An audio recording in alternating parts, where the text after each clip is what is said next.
Hulk আর তার সবুজ রঙের সিংহ খাবার খাচ্ছিল। তখন হাল্কের মা বলল, ওই তোরা দুজনে নিকম্মা, সারা দিন শুধু খাস, আমার বাড়ি থেকে বেরিয়ে যা, টাকা না কামিয়ে ফিরবি না। এরপর হাল্ক আর সিংহ দুজনেই গ্রামের রাস্তা দিয়ে হাঁটছিল। হাল্ক বলল, ইয়ার শেরু, মা ঠিকই বলেছে, আমরা সারা দিন শুধু খাই, এখন আমরা টাকা কোথা থেকে কামাবো? তখন তারা একটি দেয়ালে লাগানো পোস্টার দেখে। পোস্টারে লেখা ছিল, ভেনমকে হারাতে পারলে পুরস্কার 25 কোটি টাকা। পোস্টার দেখে হাল্ক বলল, কি, ভেনমকে হারালে 25 কোটি? চল শেরু, কাজ পেয়ে গেছি। তারপর তারা একটি ধুলোময় যুদ্ধের ময়দানে পৌঁছলো। সেখানে ঘোষণা হলো, লেডিজ এন্ড জেন্টলম্যান, আজকের লড়াই হাল্ক বিস্ট বনাম ভেনম বিস্ট।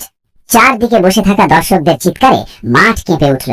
তখন হাল্ক ভেনমের দিকে তাকিয়ে বলল, ওই কালিয়া, আজ আমি তোকে হারাবো আর তোর পিল্লেকে ধুলো চাটাবো। শেরু, দেখিয়ে দে আজ তুই আসল সিংহ।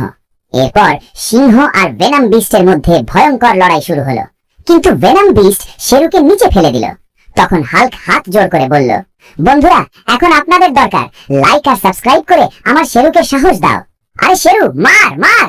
এরপর হাল্কের সিংহ একটি শক্তিশালী বডি বিল্ডার সিংহে পরিণত হলো এবং ভেনম বিস্টকে আছাড় মেরে হারিয়ে দিল। তারপর একটি রাজকীয় পোশাক পরা লোক হাল্ককে টাকার বান্ডেল ভর্তি একটি ব্যাগ দিয়ে বলল, হাল্ক, এই নাও তোমার 25 কোটি টাকা।